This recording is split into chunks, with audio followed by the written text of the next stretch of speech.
और देखिए, वायरस के युद्ध के मोर्चे पर एक और गुड न्यूज सामने आई है। देश के पहले नेजल वैक्सीन के तीसरे चरण के ट्रायल को मंजूरी मिल गई है और माना यह जा रहा है कि बूस्टर डोज के तौर पर इसका इस्तेमाल हो सकता है। तो नेजल वैक्सीन क्या है, कैसे वायरस से लड़ने में ये कारगर है, चलिए समझाते हैं आपको।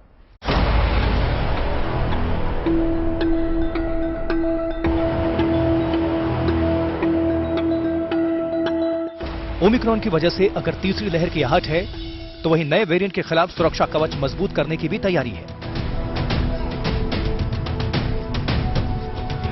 10 जनवरी से फ्रंटलाइन और हेल्थ केयर वर्कर्स के साथ बुजुर्गों को प्रिकॉशन या बूस्टर डोज दी जानी है।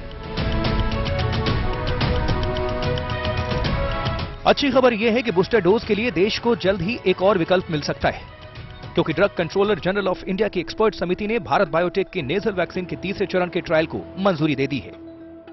यानी अब भारत बायोटेक अपनी नेजल वैक्सीन के तीसरे चरण का ट्रायल करेगा। साथ ही नेजल वैक्सीन के बूस्टर डोज का भी परीक्षण होगा। इसके नतीजे आने के बाद वैक्सीन को मंजूरी मिल सकती है। ये फेज 3 क्लिनिकल ट्रायल एक लंबी प्रक्रिया है। उसके बाद जो रिजल्ट आएंगे, उसके बाद भी हमको एक जब फील्ड में एक्चुअल यूज होगा तो उसके बाद इसके बारे में पता चलता है। टिल दैट टाइम जो इंट्रामस्कुलर बूस्टर वैक्सीन है, जो अभी हम लोगों को जो हाइब्रिड इम्यूनिटी में लग रही है, या हाइब्रिड इम्यूनिटी का मतलब है कि किसी को कोविशील्ड लगी है तो कोवैक्सीन उसको लगे, तो इस तरह से हमको एक बूस्टर डोज में उससे मदद मिल सकती है। देश में तीसरी डोज के लिए कौन सी वैक्सीन दी जाएगी, इस पर अभी सरकार ने फैसला नहीं लिया है। अभी तक 90% लोगों को कोविशील्ड की और 10% को कोवैक्सीन लगी है। मंथन इस पर भी किया जा रहा है कि प्रिकॉशनरी या तीसरी डोज के तौर पर पहले ली हुई वैक्सीन का इस्तेमाल किया जाए या वैक्सीन बदली जाए। एक दलील यह भी है कि अगर तीसरी डोज वैक्सीन बदलकर दी जाती है तो उसका असर ज्यादा होता है। बूस्टर डोज के लिए मास स्केल पे प्रोडक्शन इसका बहुत आसान है, इसको ज्यादा प्रोड्यूस किया जा सकता है और इसको इवन फर्स्ट डोज कोवैक्सीन के लगने के बाद सेकेंड डोज में भी नेजल वैक्सीन को दिया जा सकता है। तो ये एक बहुत बड़ा समझिए कि एक ऐड होगा, एक बहुत इम्पॉर्टेंट स्टेप्स होगी।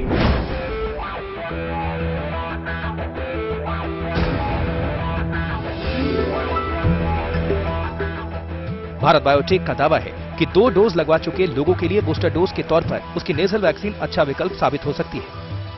कंपनी इसके लिए 5000 लोगों पर क्लिनिकल ट्रायल करना चाहती है। संकेत है कि नेजल बूस्टर डोज को क्लिनिकल ट्रायल के बाद मार्च तक इस्तेमाल की मंजूरी मिल सकती है। खास बात यह है कि नेजल वैक्सीन नाक के जरिए शरीर में पहुंचाया जाएगा, यानी इसके लिए इंजेक्शन नहीं लगाया जाएगा। इंट्रानेजल जो कोविड-19 वैक्सीन है वो बेसिकली एक एडेनो वायरस वेक्टर वैक्सीन है जिसको नेजल रूट से दिया जाएगा और ये विश्व का पहला ऐसा वैक्सीन होगा जिसको इस रूट से दिया जाएगा। ये निडललेस होगा, नॉन इन्वेसिव होगा, इसकी एक्सेप्टेंस बहुत ज्यादा होगी, खास करके बच्चों में जहाँ पे कि एक भय होता है इंजेक्शन का वो खत्म हो जाएगा।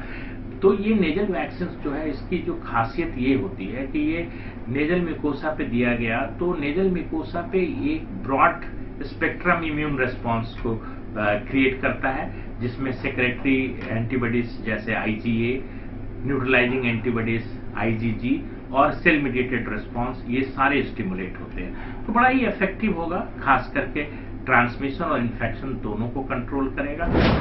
हाल ही में सीरम इंस्टीट्यूट की कोवैक्स और बायोलॉजिकल ई की कोर्बेवैक्स को भी मंजूरी दी गई है। उम्मीद है कि भारत बायोटेक की नेजल वैक्सीन के साथ बूस्टर डोज की मुहिम मजबूती से आगे बढ़ेगी। Bureau report, good news today.